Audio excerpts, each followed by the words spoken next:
నమస్కారం, నేను doctor Lalitya skin and laser centre Nalgonda. ఈ వీడియోలో మనము హెయిర్ లాస్ ట్రీట్మెంట్ తీసుకోవాలి అనుకుంటే అసలు ఎట్లాంటి జాగ్రత్తలు తీసుకోవాలి, లేదంటే మీరు ఏం తెలుసుకోవాలి హెయిర్ లాస్ ట్రీట్మెంట్ గురించి.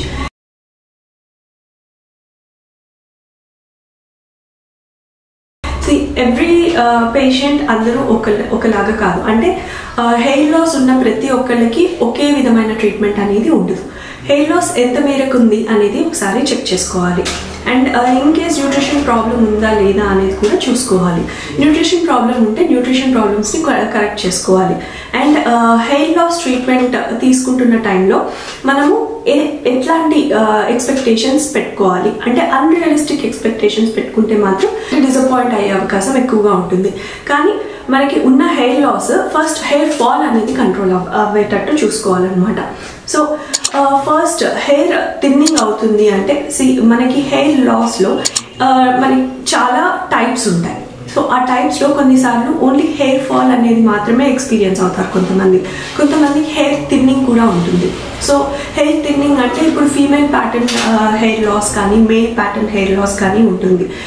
వీటిల్లో మనం థిన్నింగ్ ఆఫ్ హెయిర్ అనేది మనం చూస్తాం. అదర్ ఫీవర్ రిలేటెడ్ లేదంటే ఇంకేదైనా న్యూట్రిషనల్ డెఫిషియన్సీస్ ఉంటే జనరల్గా హెయిర్ ఫాల్ అనేది మనం చూస్తాం. దీంట్లో థిన్నింగ్ అనేది ఎక్కువగా గమనించాం మనం. సో ఒక్కొక్క దానికి ఒక్కొక్క ఆస్పెక్ట్లో మనం ట్రీట్మెంట్ తీసుకోవాల్సి ఉంటుంది. ప్రాబ్లం ఎంత సివియర్గా ఉంది, అంటే హెయిర్ ఫాల్ ఎంత సివియర్గా ఉంది అనే దాన్ని బట్టి మనము ఏం వాడాలి అనేది ఉంటుందన్నమాట. అండ్ ఇన్వెస్టిగేషన్స్ కూడా అందరూ చేయించాల్సిన అవసరం లేదు. ప్రాబ్లం ఉంటే మీకు అవసరమైతే డర్మటాలజిస్ట్ మీకు రికమెండ్ చేస్తారు, లేదు అంటే మీరైనా కానీ బ్లడ్ టెస్ట్ అనేవి చేయించుకోవచ్చు. అండ్ హెయిర్ ఫాల్ ట్రీట్మెంట్కి వచ్చేసరికి medical line of treatment and surgical line of treatment and procedural line of treatment ఉంటుంది. So medical line of treatment వచ్చేసేసి మీకు టాబ్లెట్స్ అండ్ సీరమ్స్ అనేవి ఉంటాయి. అండ్ దెన్ షాంపూస్ ఎట్లాంటి హెయిర్ ఫాల్ ఉంది అనే దాన్ని బట్టి ఇవన్నీ మీకు రికమెండ్ చేస్తారు, ఇంక్లూడింగ్ షాంపూ. అండ్ ప్రొసీజర్స్ వచ్చేసరికి మీకు ఎట్లాంటిది కావాలి, ఇంట్రాలీజనల్ డ్యూటాస్టెరాయిడ్ ఇంజెక్షన్స్ అనేవి ఉంటాయి, అండ్ పిఆర్పి ఇంజెక్షన్స్ ఉంటాయి, జిఎఫ్సి ఇంజెక్షన్స్ ఉంటాయి, బొటాక్స్ ఇంజెక్షన్స్ ఉంటాయి. సో ఎట్లాంటివి కావాలి అనేది అసెస్ చేసి మనము ఆ హెయిర్ ఫాల్కి మనము ఈ ఇంజెక్షన్స్ ప్రొసీజర్స్ అనేవి చేయించవచ్చు. And micro needling combined with these injections కూడా చేయించుకోవచ్చు మనము. అండ్ సర్జికల్ లైన్ ఆఫ్ ట్రీట్మెంట్కి వచ్చేసరికి హెయిర్ ట్రాన్స్ప్లాంటేషన్ అనేది మనం మెడికల్ లైన్, అంటే ఇప్పుడు టాబ్లెట్స్ అండ్ సీరమ్స్తో పాటుగా మనం సర్జికల్ లైన్ ఆఫ్ ట్రీట్మెంట్కి వెళ్ళాలి. ఏదైనా కానీ ప్రొసీజరల్ లైన్ ఆఫ్ ట్రీట్మెంట్ కానీ సర్జికల్ లైన్ ఆఫ్ ట్రీట్మెంట్ కానీ మనకు ఖచ్చితంగా మెడికల్ లైన్ ఆఫ్ ట్రీట్మెంట్ కావాల్సి ఉంటుందన్నమాట. ఓన్లీ సర్జరీ ఒకటే, ఓన్లీ ప్రొసీజర్స్ ఒకటే చేయించుకొని మెడికల్ లైన్ ఆఫ్ ట్రీట్మెంట్ని నెగ్లెక్ట్ చేస్తే మనకి అంత డిజైర్డ్ రిజల్ట్స్ రావు అండ్ కొంచెం డిసప్పాయింట్ అయ్యే అవకాశం కూడా ఉంటుంది. సో రిజల్ట్స్ కనీసం ఒకసారి ట్రీట్మెంట్ స్టార్ట్ చేశాక కనీసం ఒక 6 to 12 months అన్న టైం పడుతుంది మీకు రిజల్ట్స్ అనేవి ఎన్కౌంటర్ చేయడానికి.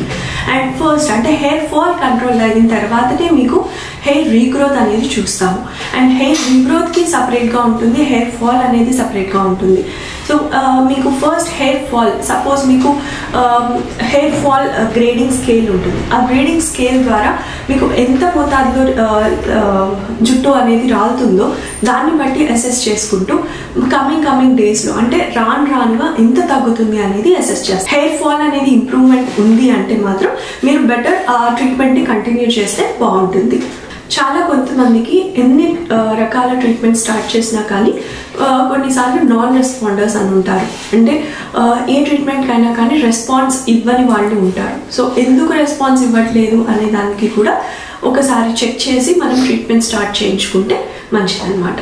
Thank you.